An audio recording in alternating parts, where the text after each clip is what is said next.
नमस्कार दोस्तों, स्वागत है आपका अपने YouTube चैनल एम से मल्टी में। इससे पहले हम पार्ट फर्स्ट में कुछ क्वेश्चन लेके आए थे। अब इसके आगे शुरू करते हैं।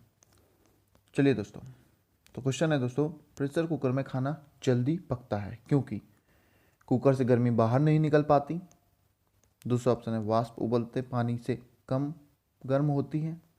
तीसरा ऑप्शन है अधिक दाब के कारण पानी का क्वथनांक बढ़ जाता है। या चौथा ऑप्शन है पानी कम ताप पर ही उबलने लगता है। तो इसका सही आंसर है दोस्तों, अधिक दाब के कारण पानी का क्वथनांक बढ़ जाता है। प्रेशर कुकर में खाना जल्दी पक जाता है क्योंकि अधिक दाब के कारण पानी का क्वथनांक बढ़ जाता है। अगला क्वेश्चन है दोस्तों, मनुष्य की आंख में कौन किसी वस्तु का प्रतिबिंब जिस भाग पर बनता है वह है। इसके ऑप्शन है दोस्तों, स्वच्छ मंडल, परितालिका, पुतली या दृष्टिपटल।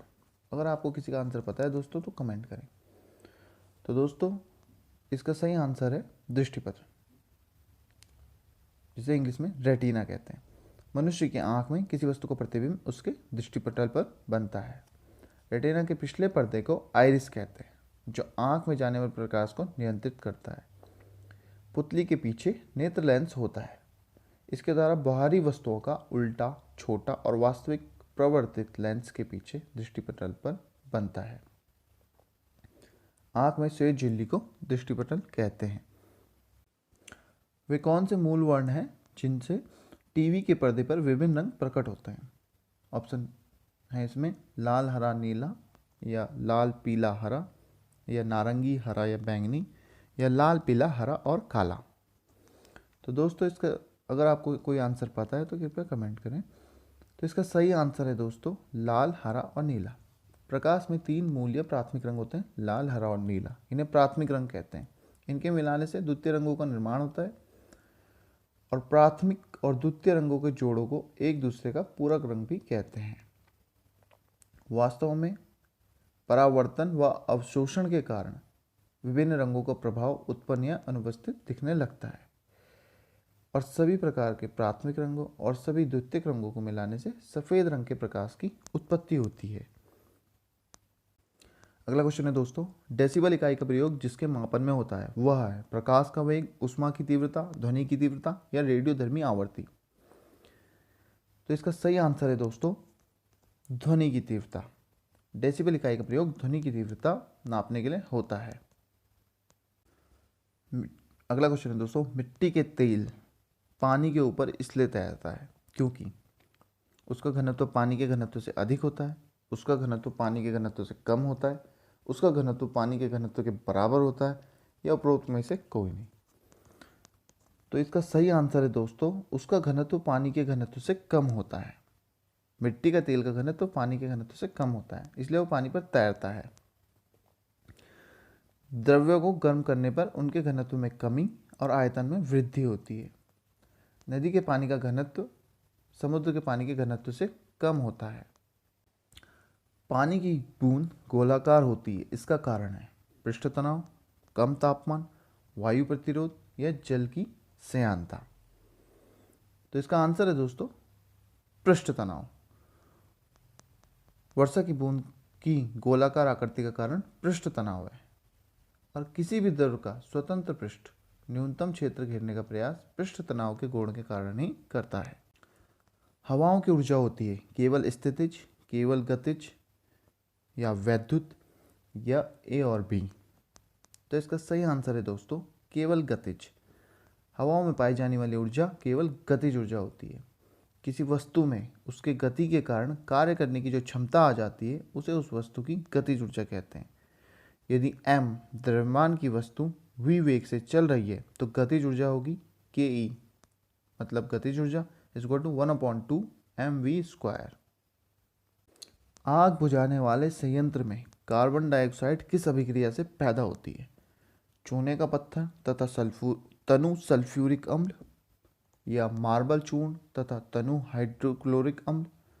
तीसरा ऑप्शन है सोडियम बाइकार्बोनेट तथा तनु सल्फ्यूरिक अम्ल, या मैग्नेसाइड तथा तनु हाइड्रोक्लोरिक अम्ल।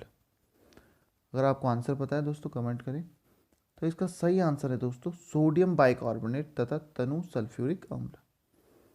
आग बुझाने वाले संयंत्र में कार्बन डाइऑक्साइड CO2 की उत्पत्ति सोडियम बाइकार्बोनेट तथा तनु सल्फ्यूरिक अम्ल की अभिक्रिया कराकर होती है। सिलेंडरों में भरकर खाना पकाने वाली गैस की आपूर्ति किस रूप में की जाती है? तरल, गैस, ठोस या घोल? अगर आपको आंसर पता है तो कृपया कमेंट करें। तो इसका सही आंसर है दोस्तों तरल। सिलेंडरों में भरकर खाने पकाने वाली गैस की आपूर्ति तरल रूप में की जाती है और इसका मुख्य घटक ब्यूटेन है और द्रवित पेट्रोलियम गैस प्रोपेन, ब्यूटेन तथा आइसोब्यूटेन हाइड्रोकार्बनों का मिश्रण है। घरों में यह रसोई गैस के रूप में प्रयुक्त की जाती है। इन्हीं द्रवित हाइड्रोकार्बनों के मिश्रण को द्रवित पेट्रोलियम गैस या LPG कहते हैं। निम्नलिखित में से कौन सा सबसे अधिक श्यान है? अल्कोहल, पानी, शहद या गैसोलीन? तो दोस्तों अल्कोहल, पानी, शहद और गैसोलीन में से सबसे अधिक श्यान शहद होता है। रेशम कीट जिन पर पनपता है वो है रेठे की पत्तियां, बेड़ू की पत्तियां, आड़ू की पत्तियां या सहतूत की पत्तियां। तो दोस्तों इसका सही आंसर है सहतूत की पत्तियां। रेशम का कीट सहतूत की पत्तियों पर पाला जाता है, इसे सेरीकल्चर भी कहते हैं। रेशम का लार्वा सहतूत की पत्तियों को खाकर ही जीवित रहता है।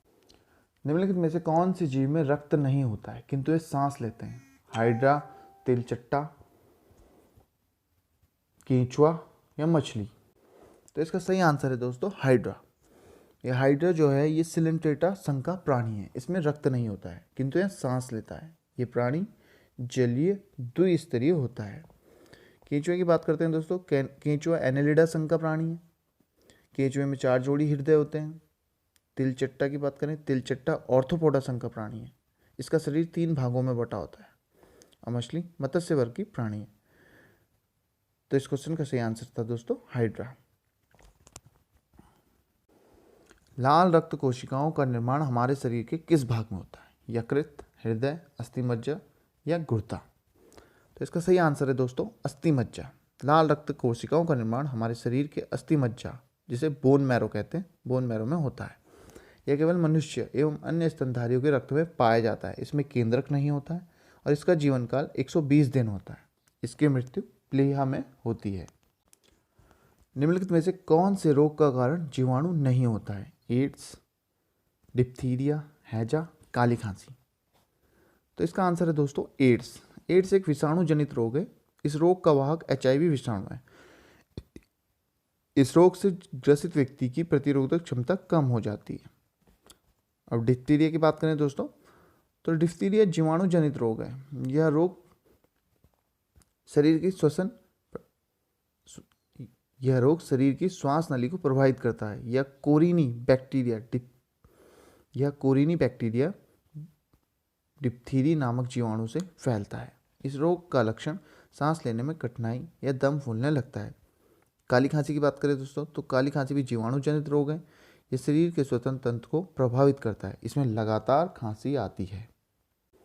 आनुवांशिकता के जनक के रूप में विख्यात वैज्ञानिक हैं Johnson, G.J. Mendel, F.B. Morrison या मॉर्गन? तो दोस्तों इसका सही आंसर है G.J. मेंडल। आनुवांशिकी या आनुवांशिकता के बारे में सर्वप्रथम जानकारी ऑस्ट्रिया निवासी ग्रेगर जॉन मेंडल ने दी। इसी कारण उन्हें आनुवांशिकता का पिता कहा जाता है। वे लक्षण जो पीढ़ी दर पीढ़ी संचरण होते हैं आनुवांशिक लक्षण कहलाते हैं। आनुवांशिक लक्षणों के पीढ़ी दर पीढ़ी संचरण की विधियों एवं कारणों के अध्ययन को ही हम आनुवांशिकी कहते हैं। निम्नलिखित में से किसे जैविक खाद के रूप में प्रयोग किया जाता है? नीम, एजोला, यूरिया या पोटेशियम? तो दोस्तों एजोला एक प्रकार का शैवाल है। एजोला को इसका प्रयोग हम जैविक खाद के रूप में करते हैं। तो इसका B इसका राइट आंसर